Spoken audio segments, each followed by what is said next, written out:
Bismillahirrahmanirrahim. Assalamualaikum warahmatullahi wabarakatuh. Ashadu an la ilaha illallah, ashadu anna Muhammad dan Rasulullah. Allahumma sholli ala sayyidina Muhammad wa ala ali sayyidina Muhammad. Kama sholaita ala sayyidina Ibrahim wa ala ali sayyidina Ibrahim. Bil alamina innaka hamidum majid. Terutamanya mari kita panjatkan doa kepada Gusti Allah ingkang Maha Agung untuk saudara kita yang telah memberikan sholawatnya lewat infak dakwah. Semoga sholawat itu menjadi catatan langit amal soleh bagi mereka dan keluarganya kelak. Begitu juga untuk saudaraku semuanya, peor-peor terkasihku dimanapun kalian berada. Terima kasih atas anti skip, anti download dan ikut men-share kajian-kajian ini. Semoga itu semua menjadi catatan langit juga, menjadi amal soleh bagi kalian semuanya. Dan matur lembah nuwun, terima kasih atas doa-doa baiknya. Semoga kebaikan doa itu juga tercurahkan untuk kalian semua bersama keluarga. Amin, amin ya robbal alamin.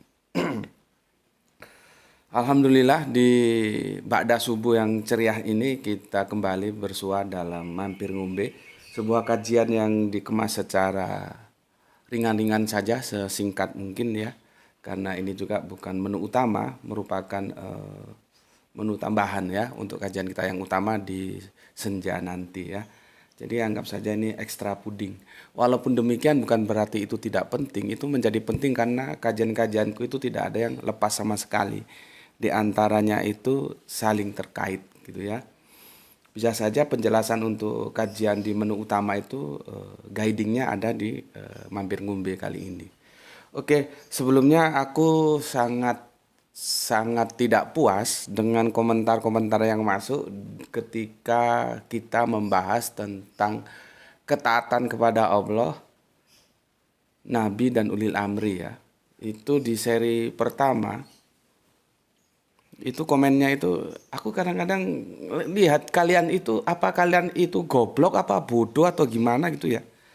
Aku sudah bilang kita tidak usah mempermasalahkan hal-hal yang tidak urgensi untuk kita masalahkan gitu loh. Kok tetap goblok aja, aku kadang-kadang heran sama kalian itu. Otaknya itu mau dipakai kalau ngaji gitu. Soal video itu bukan video jawaban antara Ustadz AHA kepada yang ngaku Habib itu tentang ketaatan kepada Allah, kepada Rasul dan kepada Ulil Amri. Itu kita sudah sama-sama tahu orang sekarang zaman Android kok. Bahwa video itu diedit itu diketemukan. Itu kita sudah sama-sama tahu kok, kamu goblok kok itu dipermasalahkan gitu loh. Aku kan sudah bilang hal-hal yang tidak urgensi itu nggak perlu kita permasalahkan. Karena nanti ujung-ujungnya otakmu itu nggak ngerti terhadap hal-hal yang urgensi yang perlu aku sampaikan ke kalian supaya kalian menjadi Islam cerdas gitu loh. Orang hal gitu kok dipermasalahkan. Intinya pada kajian kita aku akan membenarkan bagaimana sebetulnya kerangka berpikir Qur'ani terhadap ketaatan kepada Allah, kepada Rasul, kepada Ulil Amri. Habib itu salah. Dan apa yang disampaikan oleh Ustadz kita yang ganteng ini, yang keren ini ya, Ustadz AHA itu substansinya benar, tapi argumentasi ya, kerangka berpikir yang dia bangun salah dan kita sudah benarkan gitu loh. Karena kalau menggunakan argumentasi kenapa Ulil Amri itu ketaatannya itu bukan ketaatan totalitas, bukan ketaatan yang tanpa reserve. Alasan dia kan karena tidak ada diksi atiu. Kan itu atiullah wa atiu Rasul wa Ulil Amri kan gitu yang dia nukil. Terus itu salah karena nanti dia akan berbenturan di ayat lain yang sudah kita baca. Rasul pun itu ada kalanya tidak menggunakan atiu. Jadi diksinya dalam narasi begini. Atiullah wa rasul. Itu ada dan ayatnya sudah kita diskusikan. Jadi diskusinya seharusnya ke sana. Ngapain kamu goblok? Ngomong video editan singin. Itu kita sudah sama tahu, orang sudah jelas sekarang zaman Android kok semua bisa dibikin. Substansinya yang kita diskusikan. Ngapain kok lari ke sana kamu itu? Sampah doang kamu itu. Ngaji itu yang benar. Orang mulia itu apabila dia mengajarkan Al-Quran dan dia belajar Al-Quran. Tapi belajar yang benar. Bukan model-model sampah gitu. Dan aku itu menyampaikan tuh wujud kasihku, wujud cintaku kepada si Ustadz Aha ini. Karena dia banyak pendengarnya, kalau dia ngomong salah itu kan menjadi salah semua yang mendengarkan. Aku memberikan masukan. Kalau dia yang ngomong sama aku yang ngomong kan beda. Kalau dia kan sudah menjadi publik figur dan secara nama itu bisa dijual dan memang banyak pengikutnya. Kalau aku kan beda, aku lahir dari jalanan. Meskipun omonganku benar, itu kalau aku ngomong itu belum tentu sedahsyat dia. Meskipun dia ngomong salah, gitu loh maksudku. Jadi aku hanya titip dengan meluruskan dia karena dia saudaraku, itu salah. Yang benar begini loh. Nah, itu substansinya. Kok yang kamu permasalahkan yang video editan yang bukan. Semoga lain kali nggak terulang begitu ya. Aku ingin kajian-kajian ini yang mencerdaskan, bukan sampah doang. Bismillahirrahmanirrahim.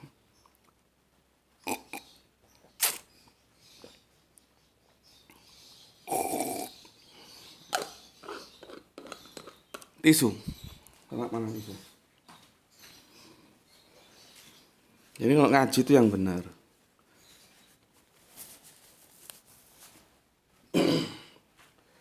Bismillahirrahmanirrahim. Aku sebelumnya mohon maaf dengan sangat untuk Mas ATI ya. Ini juga komennya ada di seri pertama ketika kita membahas ketaatan kepada Allah, Rasul dan ulil amri ya. Itu bisa dilihat di sana di huruf A ya. Mas ATI ini sudah banyak bertanya ya. Tapi sebagian pertanyaan itu misalkan tentang semua nabi itu muslim tapi tidak semua nabi itu Islam. Alhamdulillah sudah dibantu oleh seniormu ya Mas apa Mas K itu ya yang ada di Kedung Kandang di Malang, itu posisinya beliaunya. Itu kamu nonton di sana ya, itu sudah berseri itu aku bahas ya. Nanti kalau kurang jelas juga bisa tanya. Jadi bukan aku gini. Aku ini kan ya punya kesibukan sebagai tanggung jawab sebagai keluarga toh.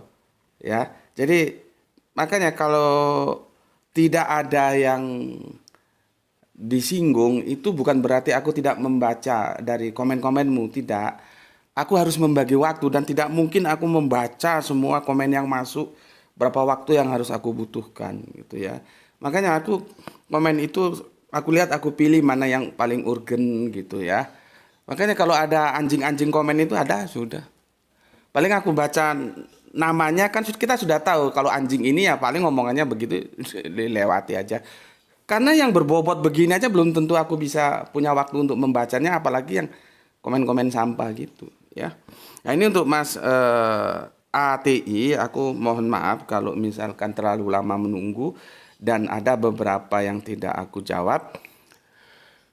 Itu yang tidak aku jawab seperti tadi aku bilang karena jawabannya sudah tersedia, videonya silahkan ditonton, itu sudah dibantu oleh seniormu Mas K ya. Dan berikutnya tentang waktu mungkin terlalu lama aku merespon. Ya itu tadilah, aku harus membagi waktu dengan kesibukanku lainnya. Jadi ya aku mencuri-curi waktu, tapi bagaimanapun juga mohon maaf dan terima kasih sudah lama menunggu jawabannya ya. Dan jawabannya memang sangat terlambat ya. Begini, Mas kita ini, saudara kita ATI, viewer kita. ATI ini dari mana ya, nggak disebutkan ini. Beliaunya ini kritis ya. Aku suka gitu. Begini, karena ketidaktahuan saya, mohon maaf kalau masih menggunakan Al-Quran digital dari Depak. Nggak apa-apa Mas, gunakan saja digital dari Depak selama kamu tanpa kehilangan kritismu. Karena seperti yang aku bilang, Depak itu ada salahnya tapi juga masih ada benarnya gitu ya. Nggak apa-apa, senyampang kamu tahu mana yang salah mana yang benar. Tapi untuk pemula itu masih lumayan lah ya, masih bisa dipakai. Tetapi tentunya kalau kita advance, dia naik ke nilai-nilai kritis, memang terjemahan Depak itu masih perlu untuk kita review ulang gitu ya. Mohon dijelaskan pertanyaan saya pada guru tentang ayat di bawah ini. Allah Subhanahu wa taala berfirman ya. Wa qalu kunu hudan aw nasara tahtadu kul bal milata Ibrahim hanifa wa ma kana minal musyrikin gitu ya. Ini begini kalau terjemahannya Depak ini. Dan mereka berkata, jadilah kamu Yahudi ya, atau Nasrani. Niscaya kamu mendapatkan petunjuk. Katakanlah tidak, artinya Nabi ya mewakili kita juga ya. Tidak, tetapi kami mengikuti milata Abraham atau agama Ibrahim di sini yang lurus, dan dia Ibrahim tidak termasuk golongan orang-orang yang mempersekutukan Tuhan ya. Begitu terjemahannya. Oke, aku mau jelaskan gini Mas. Terutama aku mau jelaskan ya, itu berlaku sampai sekarang loh. Misalkan ada orang bilang, ayo kamu ikut Yahudi, ikut Nasrani, kamu jawab seperti Kanjeng Nabi jawab. Dalam firman itu sudah dibantu kita. Tidak, kami tidak mengikuti Yahudi Nasrani, kami mengikuti mila Ibrahim, gitu loh ya. Ini sebetulnya agak panjang ya. Mana le bukunya Bapak le? Buku yang 2 di sana, mana Bapak tumpuk tadi itu? Bentar. Ada di atas kursi? Ya, bawa sini. Nah, itu jadi gini Mas, aku ini orang yang objektif ya. Kalau salah ya aku bilang salah, kalau benar ya aku benar. Ini bukunya Mun Insiri di sini aku bilang salah, dan aku sudah kupas tuntas untuk kalian kan. Yang dia bilang ada 2000 kata alif atau apa begitu. Ya. Tapi Mun Insiri di sini dia benar. Meskipun tidak semua benar, tapi ada yang benar, khususnya ketika dia membahas Ibrahim. Ya. Jadi silakan kalian beli, bagus ya. Aku recommended lah buku ini ya. Meskipun aku nggak dapat fee dari si Mun In ya, nggak ada masalah, karena memang aku tidak mencari fee ya, biar nanti Allah yang memberikan fee. Kalau fee dari Allah itu subhanallah ya. Jadi di sini dijelaskan tentang sosok Ibrahim. Buku ini lumayan, meskipun tidak totalitas, tapi khususnya tentang Ibrahim di sini dia benar. Ya. Silakan dibeli. Kalau di sini ini kacau ini, dan ini sudah kita bahas. Oke. Jadi aku objektif. Kalau salah ya salah, kalau benar ya benar. Depak begitu juga. Ini terjemahan Depak, kalau sudah benar ya aku bilang benar, kalau sudah masih salah aku bilang salah, dan aku coba luruskan, kan begitu. Belajar itu begitu. Jadi gini Mas ya, ini sebetulnya perlu kajian berseri dan menjadi ide juga, apakah perlu kita kupas tuntas ya.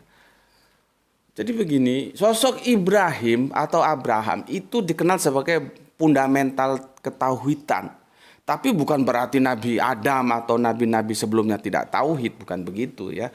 Tapi fundamentalnya itu ikonnya itu kena di Bapak Abraham, maka dia disebut Bapak Tauhid, kira-kira begitulah ya.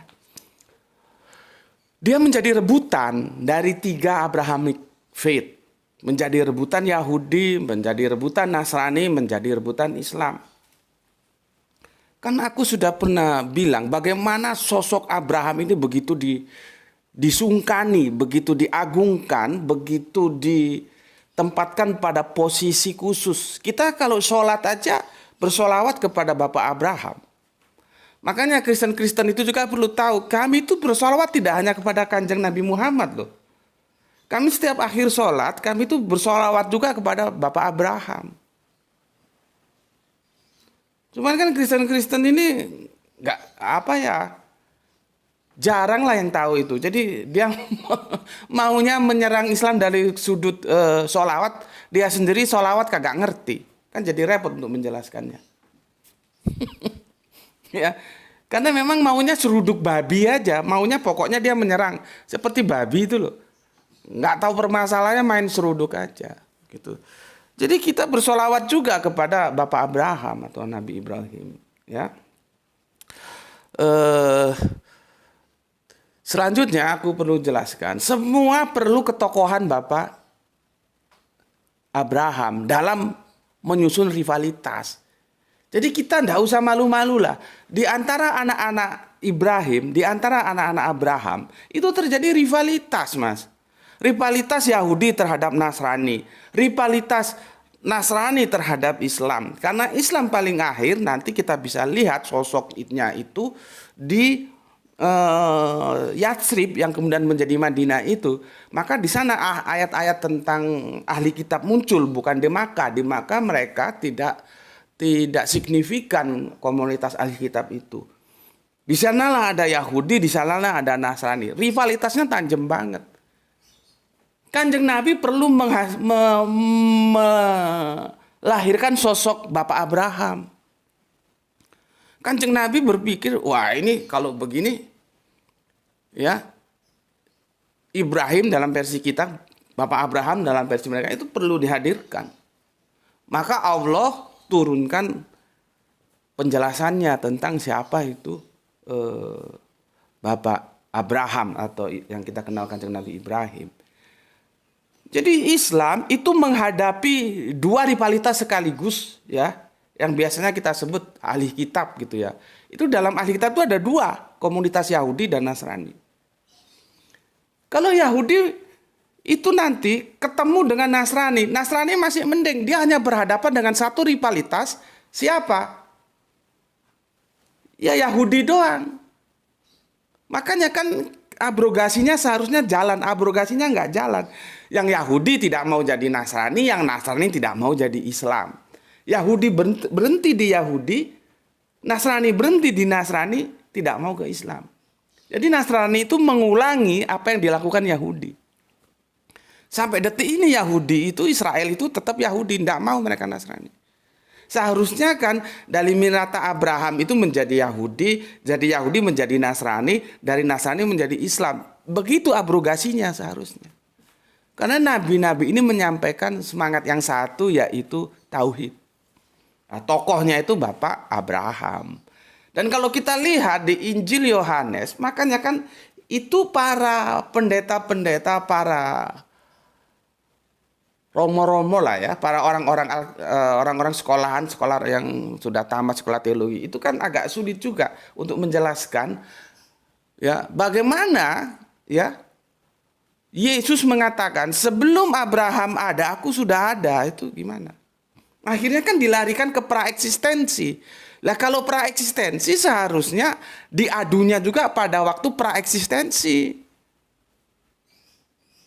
Kan masing-masing kita semua ini punya praeksistensi, apalagi Bapak Abraham. Lah kalau Bapak Abraham itu pada posisi eksistensi, sedangkan Yesus ditarik ke praeksistensi, ya enggak apple to apple dong. Tapi kenapa di kitab Yohanes itu sosok Abraham dihadirkan? Karena Abraham itu disungkani sama Yahudi, maka Bapak Abraham dipegang dulu. Hai orang-orang Yahudi, sebelum Abraham ada, aku sudah ada. Itu kata Yesus. Jadi ini penggambaran, ya. Udah berapa lama nih? 18. Takutnya terlalu lama nanti, karena nggak panjang-panjang ini ya. Nanti kalau ini selesai ya, alhamdulillah. Kalau nggak selesai kita bikin besok seri keduanya ya. Jadi aku jelaskan dulu kerangka berpikirnya supaya otakmu itu ngeh gitu ya, supaya ngerti. Jadi ketokohan Bapak Abraham itu tidak bisa dilepaskan oleh Yahudi, tidak bisa dilepaskan oleh Nasrani, tidak bisa dilepaskan oleh Islam. Ketiga agama ini tahu di mana posisi pentingnya Yahudi, Bapak Abraham.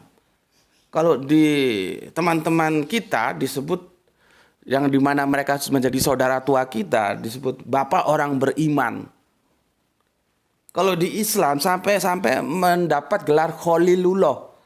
Aku tanya kepada temanku ya, apa sih Khalilullah? Jadi Khalil itu kalau sahabat itu kan ada kawan, ada apa lagi habis, ada teman, terus ada rekan, kira-kira gitulah ya, ada sahabat. Kalau Khalil itu lebih dari sahabat, sangat dekat. Jadi Khalilullah itu melambangkan bagaimana dekatnya Bapak Abraham itu dengan Allah. Bapak Ibrahim itu dengan Gusti Allah ingkang Maha Agung. Makanya dia mendapat gelar Khalilullah. Kalau di saudara tua kita menggelarinya Bapak orang beriman.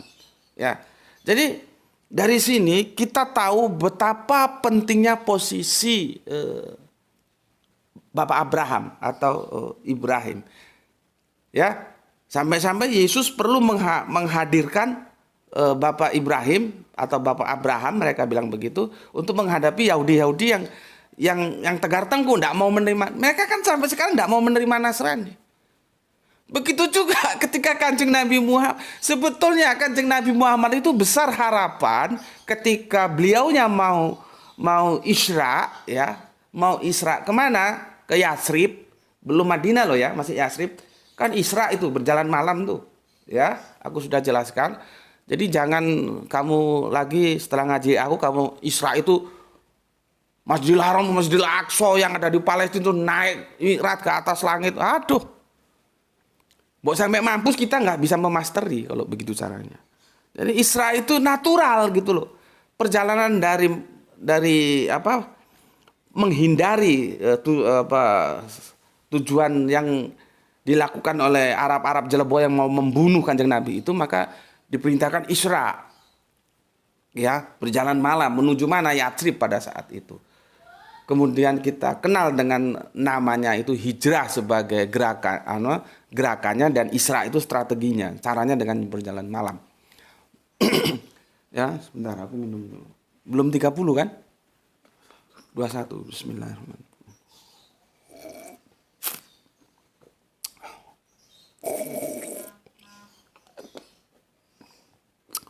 Sepertinya ini nggak bisa satu video ya, perlu besok kita lanjutkan ya. Nggak apa-apa, aku tanamkan dulu kerangka berpikirnya.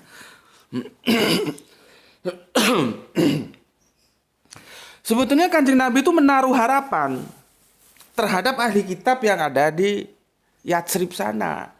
Karena kalau Islam terhadap ahli kitab itu masih ada benang merahnya. Masih ada garis sejarah, mereka berasal dari sumber yang satu, yaitu apa? Milata Abraham. Gitu loh. Tapi kalau sama Arab-Arab pagan yang jelebo-jelebo, yang jahat-jahat, yang dipimpin oleh si Abu-Abu itu, entah Abu Jahal, entah Abu Lahab itu nggak ada benang merahnya karena mereka pagan. Gitu loh. Sudah pagan, ya. Nanti dicampur lagi, maka mereka menjadi musyrik, syirik, mencampur. Sudah ada Allah, ada lagi yang lain. Jadi jangan kamu kira orang-orang Arab itu nggak kenal Allah. Orang bapaknya Kanjeng Nabi Muhammad aja namanya Abdullah. Mereka sudah kenal, tapi itu dikenal dari mana? Allah itu bukan dari Nabi Muhammad, dari apa yang telah diajarkan oleh Bapak Abraham dilanjutkan kepada putranya Kanjeng Nabi Sulaiman. Kok sampai ke sana? Kanjeng Nabi Ismail. Salah ngomong, kecepatan. Ya, jadi diwariskan dari Kanjeng Nabi Ismail. Ketika Kanjeng Nabi Ismail kan ditempatkan di Makkah.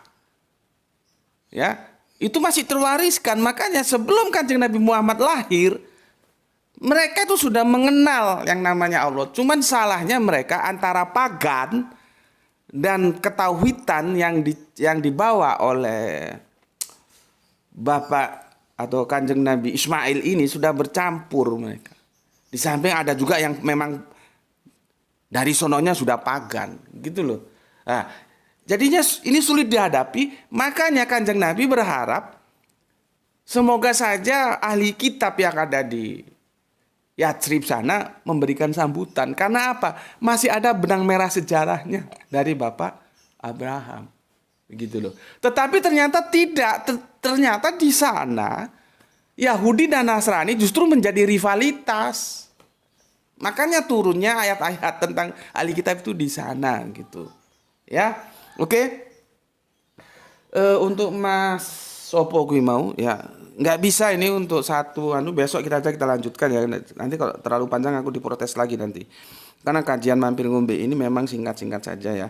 Besok kita akan menukil ke Al-Baqarah surat 2 135 ya. Itu untuk Mas ATI, tetapi setidaknya aku sudah berikan bangunan kerangka berpikirnya itu sebagai modal untuk lebih mudah memahami besok apa yang mau aku sampaikan. Oleh sampai di sini dulu ya, kita buru-buru karena itu juga aku curi waktunya. Dia persiapan nanti jam 5:30 harus berangkat sekolah gitu. Bismillahirrahmanirrahim. Ayo kita sama-sama berdoa, dan aku juga mendoakan kalian, semoga kalian semua di pagi ini mendapatkan rezeki yang barokah, kesehatan yang prima, sehingga kita bisa melanjutkan tugas-tugas kita sebagaimana orang Islam, yaitu belajar dan mengajarkan Al-Quran. Ya, sebagaimana bisa kamu mengajar dan belajar, sebagaimana bisa kamu lakukan ya. Makanya dari itu jangan lupa share channel-channel dakwah ini ya. Kita kan share itu menawarkan. Kalau mereka mau atau tidak itu bukan urusan kita, tapi kita menawarkan. Begitu juga dakwah itu menawarkan. Ya, aku sudah bilang di kajian kita utama, orang itu bisa dibilang kafir ketika dia sudah kita tawarkan Islam dan dia tidak mau. Baru kita sebut dia kafir, artinya dia menutup. Tapi kalau dia belum kita tawarkan Islam, dia tidak bisa dibilang kafir, orang dia belum tahu Islam, apanya mau ditutup gitu ya. Oke. Sampai di sini dulu, semoga menjadi pagi yang berbahagia dalam barokah Gusti Allah ingkang Maha Agung bersama keluarga semua. Bismillahirrahmanirrahim. Alhamdulillahirabbil alamin.